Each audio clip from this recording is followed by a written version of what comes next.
Și avem spre Lacul Călțun 3 ore.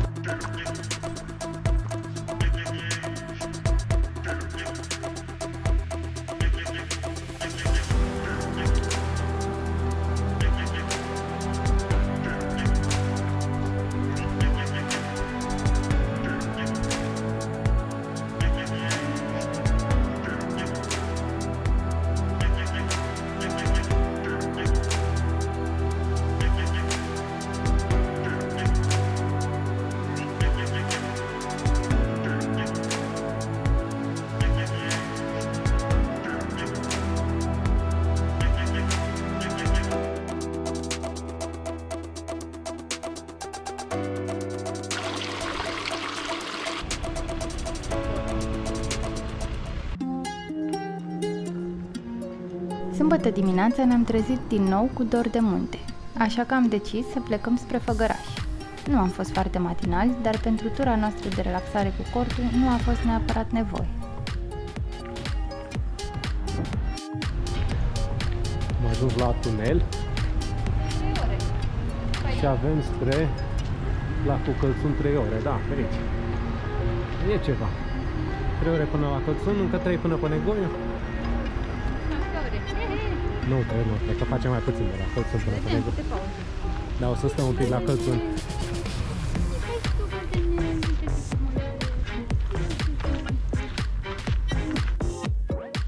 Planul nostru a fost o noapte la Lacul Călțun și o vizită la vechiul nostru prieten drag, Negoiu. De data aceasta am pornit un traseu de la Bâlea Tunel, pe poteca lui Grigore, marcaj Cruce Albastră. Nu foarte devreme, ci în jur de ora 12. Am continuat pe acest marcaj până la Lacul Călțun.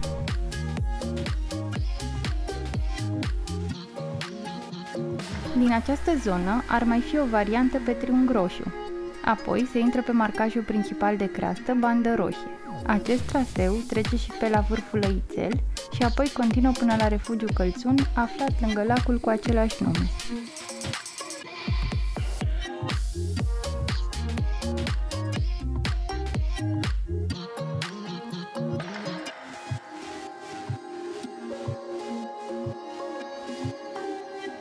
Nu departe de zona de unde am intrat în traseu, ne-am bucurat să întâlnim o turmă de oi și mai apoi multe tufe de merișoare.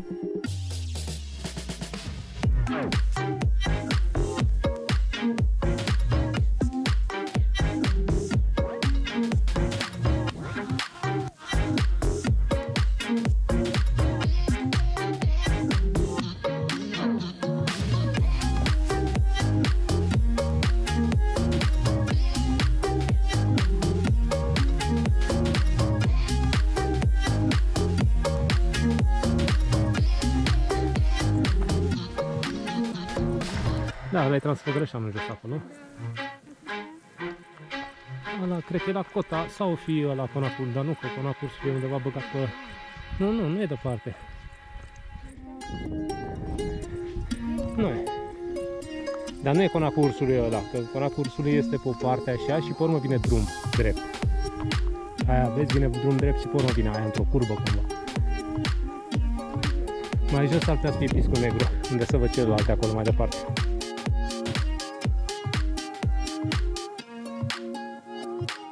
Avem o urcare susținută până în culme, apoi coborâm într-o căldare, traversată de râul Paltinu.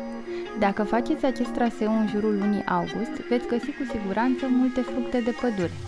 Recomandăm! Pentru noi au fost cel mai bun și sănătos energizant.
mașina am luat-o pe lângă refugiu Tunel, o potecă care a urcat ușor.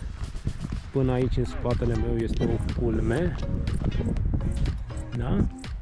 Și acum coborăm în valea până la râul ăsta sau ce e aici, râul ăsta, după care o să urcăm spre Călțun. Deja se văd Lespezi, Negoiu și s-ar putea în partea asta să fie Lăițel pe undeva, dar nu-mi dau seama dacă e la mare sau nu-mi dau seama acolo.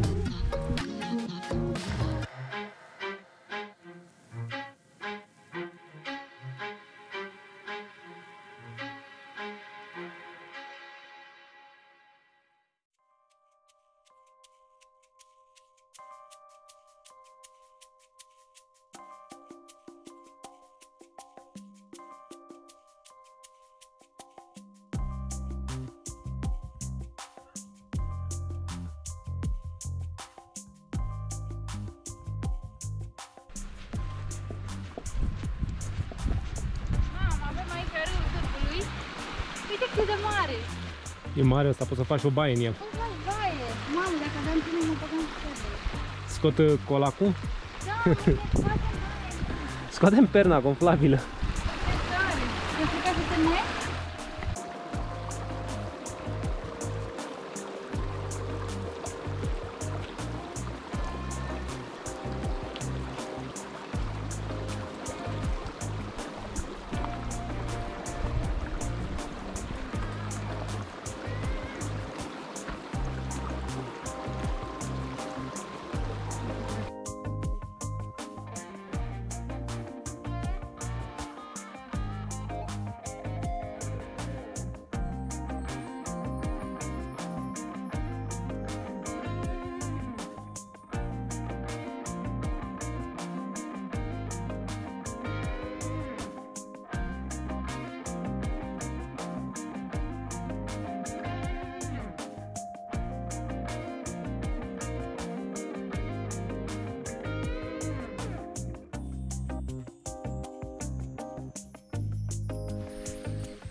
Sunt foarte multe astfel de râulețe pe traseu, deja trecem peste al 6-lea, al 7-lea, nu știu. Și sunt ok, că te mai speli, te mai răcorești. La nevoie cred că poți să bei și apă de aici. Nu aveți și filtru, nu am și o problemă. E bine că mai sunt câțiva nori pe cer, că să te bată soarele ăsta în cap toată ziua nu e chiar ok.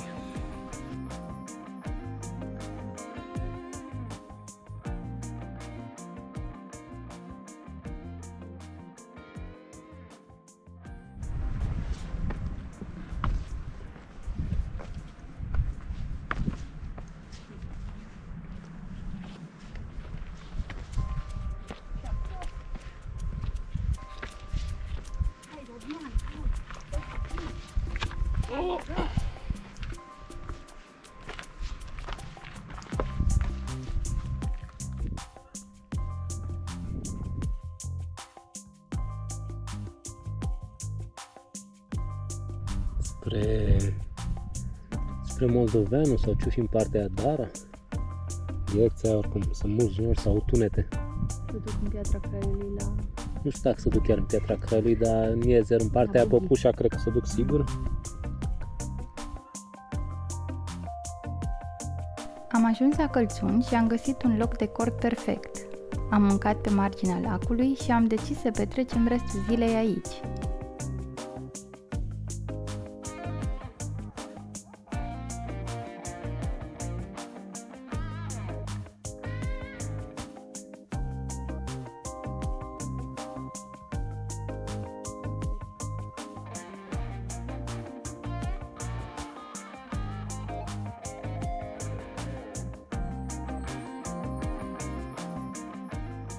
Chiar dacă plecăm singuri la drum, mereu avem companie și de data aceasta am stat la povești și am petrecut timp cu mai mulți drumeți campați aici. În rest, ne-am bucurat de liniște și ne-am încărcat bateriile.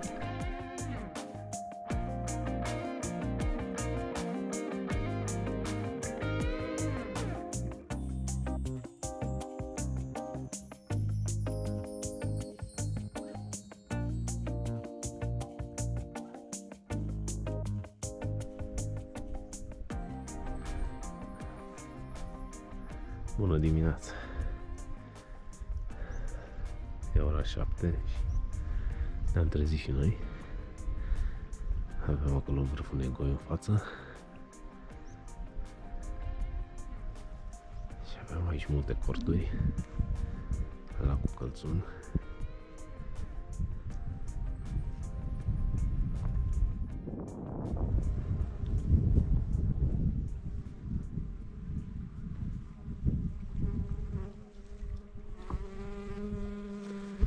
Sau de pe filmare multe alpinuțele astea de munte care au tot buze pe mine.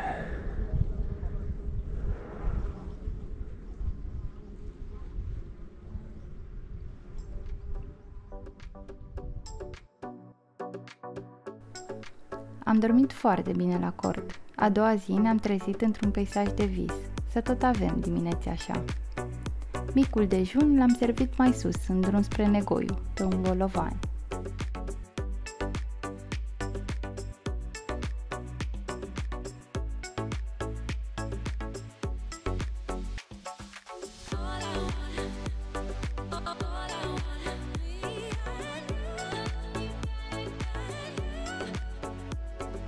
Ne-am mai relaxat puțin și am pornit către vârf.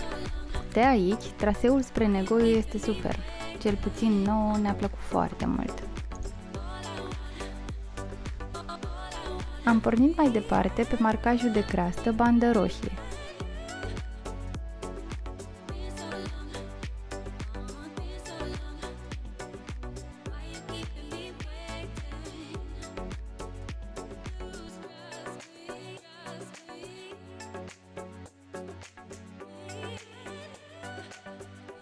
Ia uite capra! Haide mă, fiți cu potecă! Asta e țăcănită rău! Stai să vedem dacă ne aude.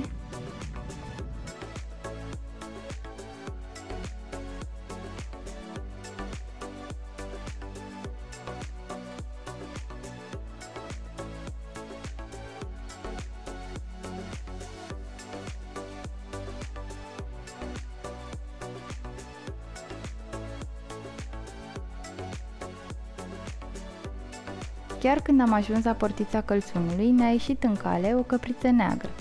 Curioasă, a venit foarte aproape de noi. A stat chiar și la poze. De aici, privind înapoi, avem o priveliște încântătoare către lac. În continuarea traseului ne însoțesc în lateral abrupturile muntoase Lespes și Călțun. Pornim înainte către Negoiu.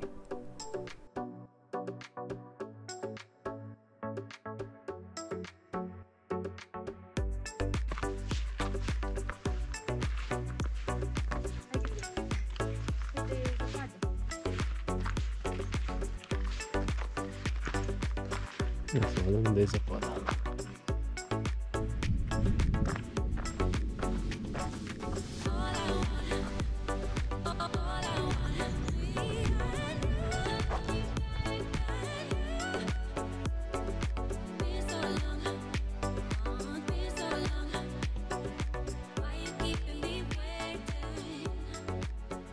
Am ajuns și la Strunga Doamnei, o porțiune mai tehnică, abruptă și stâncoasă.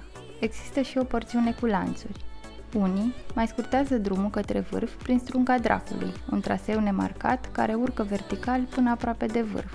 Acesta s-a mai deteriorat în timp și este considerat periculos.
Suntem în drum spre Negoiu.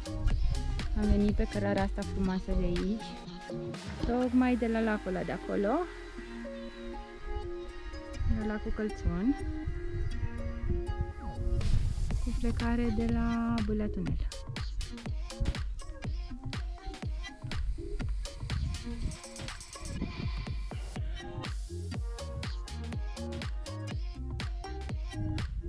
Și acolo e Negoiu, unde se văd 2-3 chipuri de oameni. Și acum plecăm pe traseu.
Vârful Negoiu are 2535 de metri.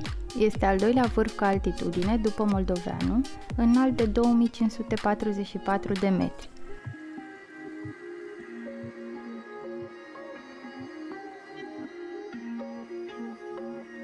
În Făgăraș se află 8 vârfuri de peste 2500 de metri. În partea estică, Dara și Hârtopul Darei, în zona centrală Moldoveanu și Viștea Mare, aproape de Bâlea Leac, Vânătoarea lui Buteanu, iar mai spre vest, Negoiu, Lespezi și Cornul Călțunului.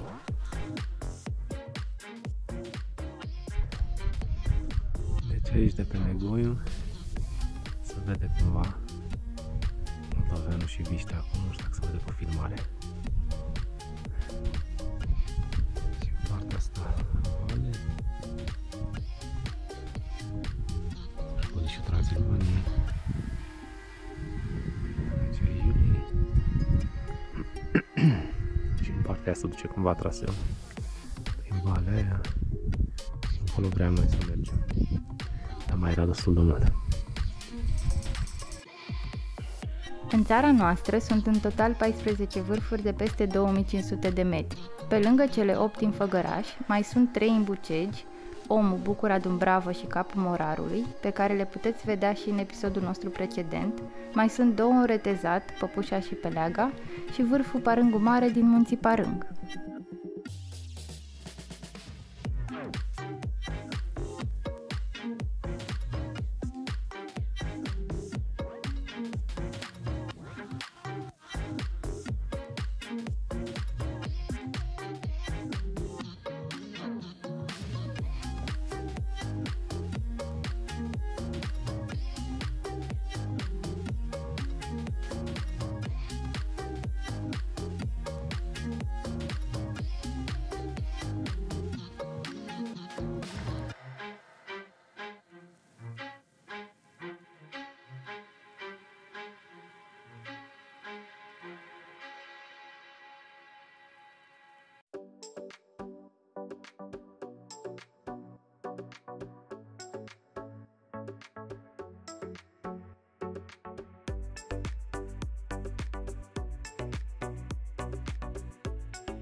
Pe drumul de întoarcere, mai avem de urcat culmea mare din față. O să vedem mai exact unde e urcarea. De acolo până la mașină doar coborâre.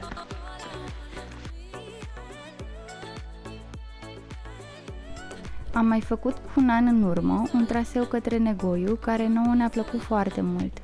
Atunci am fost matinal și ne-am trezit la 3, pentru că am ales să facem acel traseu cu plecare și sosire în București în aceeași zi. Am plecat de la Piscu Negru, pe la lacul Călțun, apoi pe Negoiu, iar la întoarcere am urcat vârfurile Lespezi și Călțun. Coborârea, Am ales să o facem pe la Stâna Lespezi, înapoi către Piscuneli. Nu știm dacă avem suficiente filmări de atunci pentru un episod, dar cu siguranță vom repeta acest traseu să vă arătăm cât este de frumos.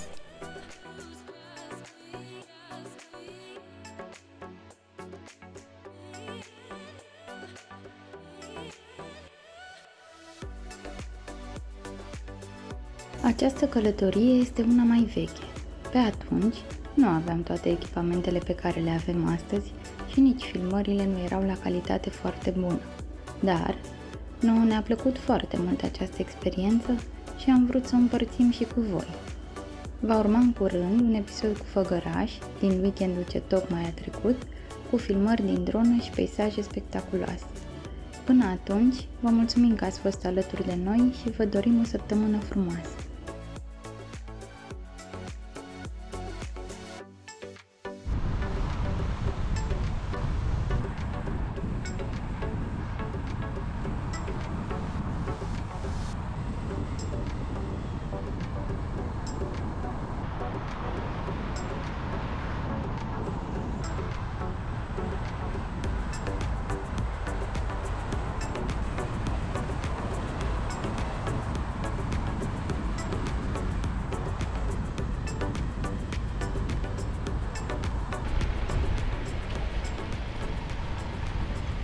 Din păcate, pe Transfăgărășani sunt foarte mulți urși. Oamenii sunt obișnuiți să oprească și să facă poze, iar și mai grav să îi hrănească uneori. Nu mulți se gândesc că le fac rău în acest fel. Acest lucru îi determină să tot apară pe marginea drumului. Să nu uităm că ursul este un animal sălbatic, iar locul lui este în pădure.